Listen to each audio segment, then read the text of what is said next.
We have a quorum, and we'll call the meeting to order. And the first item is I'd like to call a roll just to establish who's here, who's on the phone, and who's present in the room. Sure. Alderman Commisson.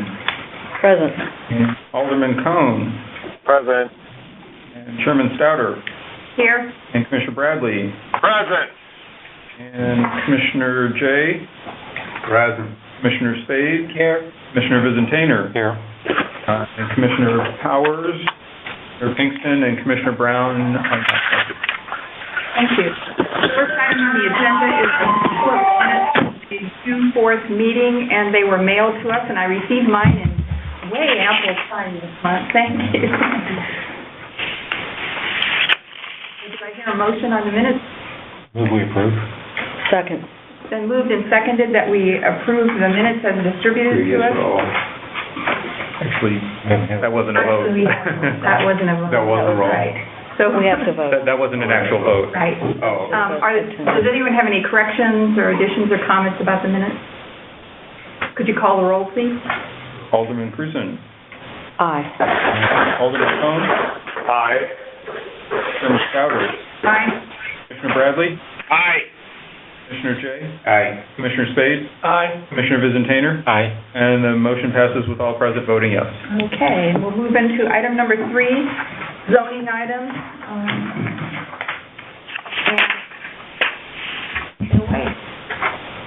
This is a rezoning of parcel at 3992 Gratiot, from G and J to J only. And this is a location that we saw back in December. Tonight we're talking about the western parcel. But we saw the eastern parcel at 805 South Vanderventer. That was zone G, and in the first petition back in December, and then there was an error in the legal description, and so the boundary of the G went onto the rear parcel. So now that's got 2 zones, and so petitioner is Carl Bissinger, is the owner of this parcel, and the other parcel is owned by M&H Development, and Matt Byers is here from David Mason Associates, and Hugh Law is here, is the attorney for M&H. If there's any questions.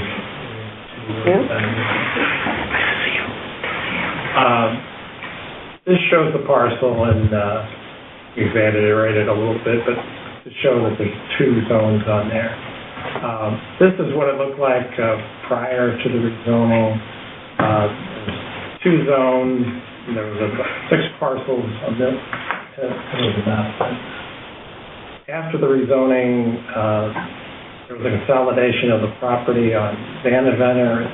It was G commercial, and then the rear parcel was become all industrial, but accidentally portion was zone G. So rezoning today clears that up and makes the entire parcel J industrial. And this is the triangular shaped city block. If you remember, the commercial parcel that M&H Development is doing includes where the billboard is now, but that will be moved back onto the parcel that Bissinger owns. So this is the commercial parcel, G, and J industrial is the rear portion. This is a view looking from the west. You see the parcel we're talking about, Vanderventer in the background. And immediately north is the Bissinger's plant. This is the parking on the site right here. And if you turn around and look the other way, you see Commerce Bank, Manchester, and St. Louis Language Immersion School. So it's industrial surroundings and building former industrial use for school surrounding it. This is business industrial preservation area, and just like the rezoning back in December, as in conformity with the strategic land use plan. And the zoning administrator recommended the zoning, which would allow the continued industrial use on this parcel, bring it into conformity with the zoning code, and bring a beneficial development to the city. I'll be glad to answer any questions, and Mr. Byers and Mr. Law, if you have any questions. Are there any questions? We're so familiar with this, it seems very recent. So the finger was Zone J. Right. It's continued to be Zone J, but there ended up being sort of a DMZ in between that got confused and had a different zoning, so it'll all be J. Is it just going to have parking on it? What could possibly happen on that? Actually, I'm Jerry, I'm attorney for Bissinger. From a practical standpoint, that's the most likely. The sign is being moved on to that parcel in very limited space, but we wanted it to remain consistent with the rest of the property. And look, Development. I guess this is more of a question for staff. It just seems like a lot of fractured spot zoning. Why couldn't that just all be commercial? I mean, does that limit the ability to put parking on it, or? Well, there was two zones there, and they kind of fit what the uses were 50 years ago. Yeah. But there was some of the parcels were added when the right-of-way ramp took up less space, and so I think there was 9 or 10 parcels. 6 of them went into this one, 3 went into the back one, and I think the boundaries, our maps were correct. It's just the legal description didn't match up. So, I understand we need to clean it up. I was just curious why you just didn't. I think part of the answer really is Bissinger owns the property to the north. And they're It's commercial. Zone J. Yeah. And as a package, they're trying to keep that entirely as J. Any other questions? This is by petition versus us. Right. Initiate. Is Bissinger just going to continue to occupy that site with their new development up north? I don't know their present plans, but I'd say it's likely that they're not going to keep 2 sites. Other questions or So comments? as you said, Ted, it will be a marketed thing, but there's going to be very few things that can actually occur on this. Right. Move to approve? Second. We have a motion and a second to find this petition to J in conformity with our land use plan and recommend it for approval. I do have a question. I'm looking at these 3 districts on this, and this appears to be the property line here. And so there's some J on lot 2, and there's some G on lot 1. So then if I go here,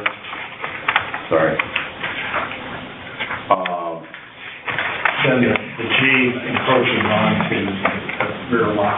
so what we're voting on is this change, but we're not making any change to lot 2 to the eastern lot, which also has. No. No, it's G. But isn't there some J encroaching on it according to this first map? That was what was in effect prior to. Before they Before December. All right. This ended up being 3 steps instead of 2 steps because of the first reason. And the white area was vacated right away, and then So this is the current. sends the J zoning to the rest of the parcel, and then the problem was part of it's G. Okay. Good housekeeping. All right. Further questions or comments? We've had a motion and a second. Previous roll. The previous roll's been requested. Are there any objections by any of the commissioners, either in the room or on the phone, to the use of the previous roll? Hearing none, the previous roll stands and the matter is accepted. Commissioner Broman's doing the next one. Madam Chairman, members of the Commission. This is a Chapter 99 lighting study and redevelopment plan for the 3150 to 56 South Grand Boulevard and 3515 to 21 Juniata Street redevelopment area. The site is 1 acre in size. It consists of 2 parcels located at the corner of Grand Boulevard and Juniata Street along the South Grand Commercial District in the Tire Grove East neighborhood. The existing uses are a vacant commercial building and a related parking lot. What's proposed is a 3-phase development project. Phase 1 consists of, let me correct that figure, it's $2.6 million, I was told by the developer before the meeting. $2.6 million renovation of that commercial building, in addition to that building, and a 99-space parking lot that would be used for the second location of a Rooster restaurant and a commissary kitchen that would service all of the restaurants that the developer operates. The prospective developer is Second Street Sandwiches Incorporated, or Bailey's Restaurants, which operates a number of restaurants in the city, including a handful in downtown. And David Bailey, who is the owner, is here tonight and will be available for questions. This is an aerial photo of the site. The redevelopment area includes the building, which faces onto South Grand and has a large parking lot at the rear, a portion of which is in good condition and a portion of which needs a little bit of work. The Grand Commercial District includes the St. Louis Bread Company, Commerce Bank, and J International Foods, among others. On the block with the redevelopment areas is Commerce Bank, which includes their building, a large drive-through facility, and some parking. A large public parking lot that's operated by the South Grand Community Improvement District. And immediately east of the redevelopment area are 4 single-family buildings. Just south of the redevelopment area are some low-density residential buildings that would be facing onto the development.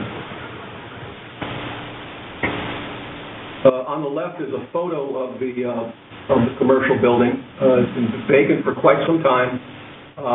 It was included in the Cultural Resources Office's inventory of mid-century modern buildings and was recently added to the National Register of Historic Places.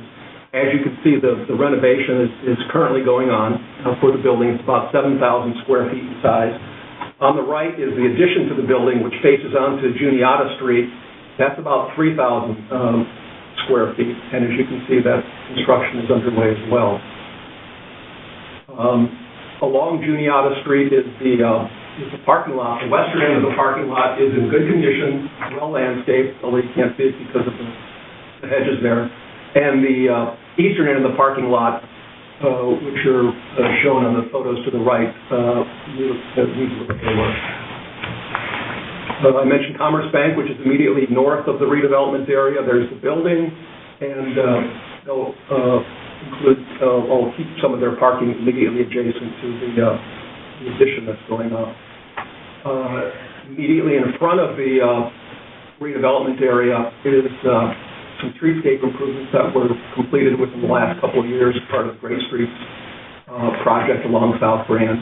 And across South Grand is a former parking lot that's currently being converted into Ritz Park, a small pocket park that is currently under construction.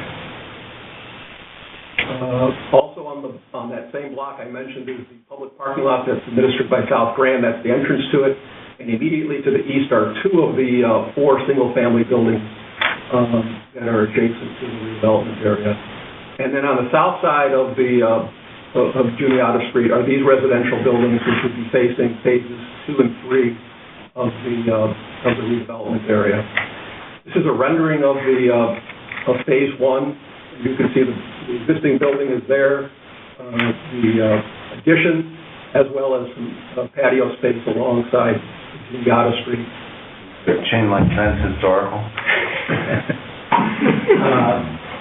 I took that photo right from the sign. Yes, century. That would be mid-century with the S. Century, yeah. Oh, Thanks for linking. Oh. This is the site plan of the development. And as I mentioned previously, it includes 3 phases. So the first phase is the existing building addition. Phase 2 would be a second building addition that would accommodate 1 or 2 additional restaurants, as I understand it. Phase 3 would be a 3 or 4-story building that would include another restaurant, an event hall, and a bed and breakfast. The adjacent single-family building is located right there. In the interim, before these 2 additional phases are built, this entire area would be the 99-space parking lot. The city strategic land use plan designates the western end of the redevelopment area as a neighborhood commercial area shown in pink, and the eastern area as a neighborhood development area shown in orange. Both of those categories encourage commercial uses, as does the H zoning that's in place. So the redevelopment plan is in conformity with the strategic land use plan. There is no need for eminent domain. Staff is recommending that attractive and extensive landscaping and or fencing be provided along the southern and eastern perimeter of the redevelopment area that would serve as a buffer to the residential buildings located on the south side of Juniata and the 4 residential buildings on the north side of Juniata. Staff recommends approval of the lighting study and the redevelopment plan. I'd be happy to answer any questions, and Mr. Bailey, the developer, is here as well. This is something we saw recently, too. We saw this September of last year, exactly. As a rezoning. Right. You're suggesting a fence to the south of the restaurant too, or just a parking? Well, I think that the terminology we use is landscaping and or fencing. And it's to some extent, it's a judgment call on the part of the developer and as well as LCRA in terms of reviewing it, what would make sense for that particular. We will not get to review the plan. All right. So Dave will hear this tonight, and we'll inform LCRA of this, when they review it. On the site plan, there's some sort of boxes. I assume those are eating benches? Are you to the south of the building? That's the patio area? Yeah, okay. And then additional patio area on the new portion of the building. And then on the second phase, that would be additional patio close to the sidewalk as well. Is this your first bed and breakfast? Proposed. Okay, right.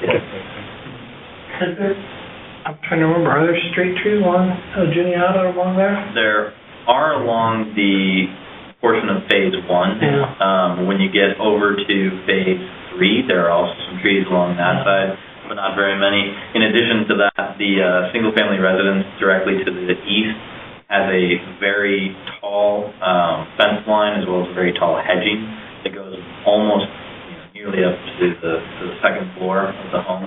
That actually provides a clear buffer right there.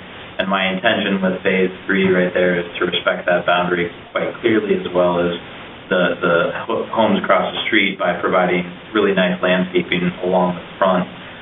That will actually, the idea of the front side of that building is just a very limited entry point, more for just a few tables, mostly for photographs and things of that nature. Because what we'd really like to do is have a restaurant with a banquet facility on top of that, with a incorporated bed and breakfast on the 3rd floor, so that they're all used by the same customer base. So the primary entry points would actually be through the parking lot on the rear side instead of facing the neighborhood. So as you build out the master plan, then I guess that's all public parking then, behind the bank, a good chunk of it? Right, that's all owned by the South Grand. So you'll be able to utilize that. Right. And right now, that parking lot, I forget exactly how many spaces, but it's well over 100, I believe. Yeah. It's very underutilized right now, and our hope, and through work with Rachel at the South Grand, is to try to increase the usage of that parking lot through all 3 phases. Right. Yeah, I did the landscape and the site plan for that plaza from the bank there. So is there any way you can activate that little pocket park with your development, or? My hope is to do joint events with the South Grand SID. We've already been in communication about a number of events, and our grand opening for Phase 1 should actually coincide pretty closely with the grand opening of the Pocket Park. So we're going to try to do things throughout the year. And my hope, too, for the parking lots to the east before they're developed is to have events that are beneficial both for the South Grand Business District, but also to bring attention to the SIT parking lot there as well. When's that approximate opening? My hope is that it will be towards the end of August, and maybe early September yet. And one of the things to keep in mind is that the scale of the project will, you're not going to be shocked by this, will trigger a requirement for some bicycle parking. Yep, and we already have adequate bicycle parking along the front with what the South Grand SIT is providing along. In addition, what we will have on our loggia along the western side of the building, in addition to bicycle parking, we'll have stroller parking and specifically designed areas to attract walking traffic and bicycle traffic. And then as we move to the east, we're going to have clearly designated areas for bicycle parking and more stroller parking. Are you having to deal with any MSD requirements the asphalt that's there? No, there was a MSD line underneath the initial Phase 1 additional building, but we've resolved all of that. So we're actually moving and creating a new line that goes through. There's a cross-access easement between Phase 2 and Phase 3. That is the driveway, about halfway through the whole block right there, that connects Hartford to Juniata. I have a permanent cross-access easement agreement with Commerce Bank that we will always leave that drive available. So that's actually where we also granted the easement to MSD. And the site, as you acquired it, everything was either paved or built. Yeah. Right, yeah, absolutely. Other questions? I'd entertain a motion. Remind me, why didn't we deal with this last time we talked about it? It hadn't been created at the time. Yeah. No, I'd love to do that. Say what? I would love to do that. It hadn't been created yet. I got you. Okay. Other questions? I move. Second. Then moved and seconded that we approve the Chapter 99 lighting study and redevelopment plan and recommend it to the Board of Aldermen. Previous roll. The previous roll has been requested. Are there any commissioners who object to the use of the previous roll here or on the telephone? Not here. Then I will send a letter include in our letter to LCRA comments about looking at that last week. Okay. If there are no objections to the use of the previous roll, the matter stands approved. And thank you for getting that listed in the National Register. Thanks. Thank you. Good luck with that. Yeah. Delegated items. I've got to go back just a second. We've added something to the agenda. Added something? Okay. Not a lecture, is it? No. No seminars today? Oh, wait a minute, we have a student that I missed. He's going to give a seminar. So the North Riverfront Park Master Plan, this is an early draft, coming later this year probably. We're asking for approval to put public notices for the hearing.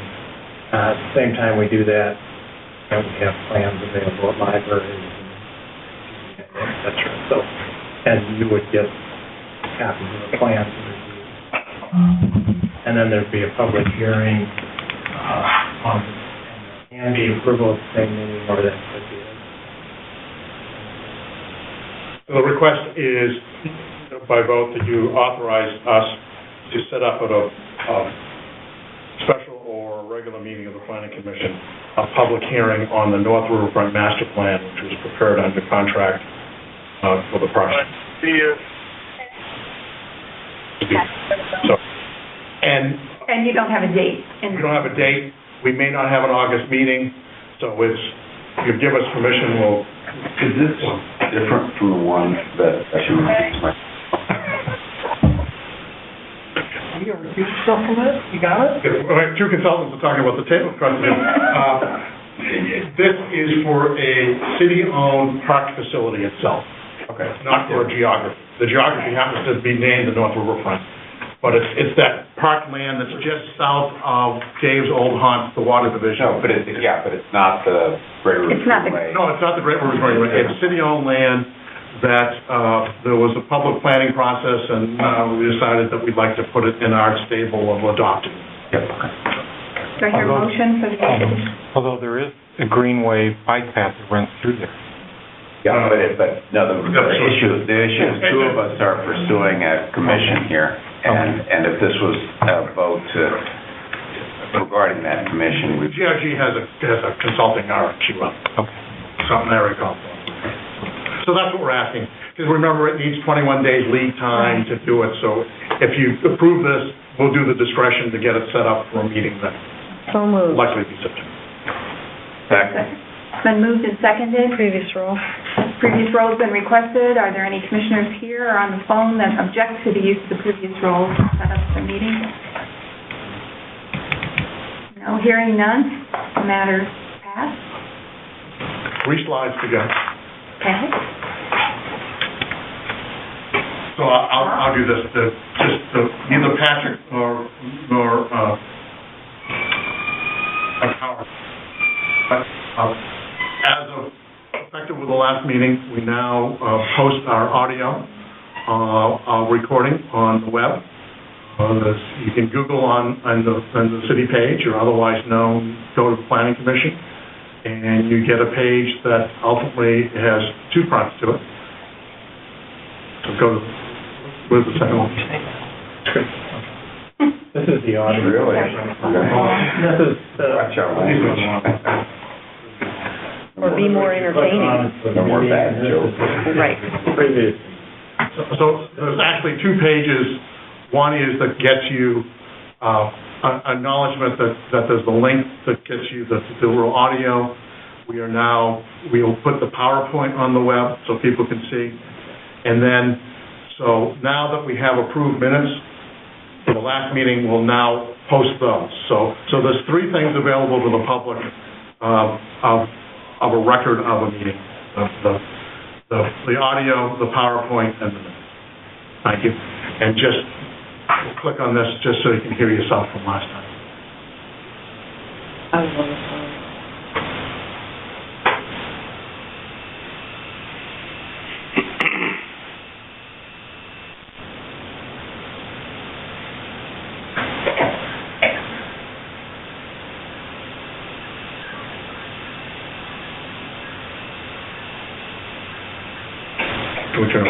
Anyway, you get the idea. You're on. Boring. Right. It also means Elizabeth is a future planning commission. There you go. And I got a kick out of this hearing that this is Betsy's voice, because she was talking about the landmark designation. Okay. Oh, great.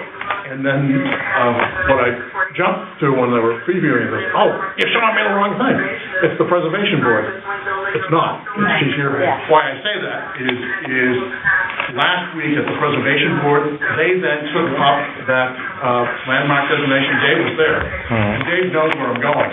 If the audio is now quite interesting, Betsy invited a rapper to come in and There you are. tell the story of that site. Oh, yeah, And yeah. staff reports that Betsy knew all the words also. Any questions about any of the delegated items that are here? I just have a comment. I think they're really selling in my neighborhood. Oh, good. Yeah, I think in a lot of neighborhoods. Good. So, and we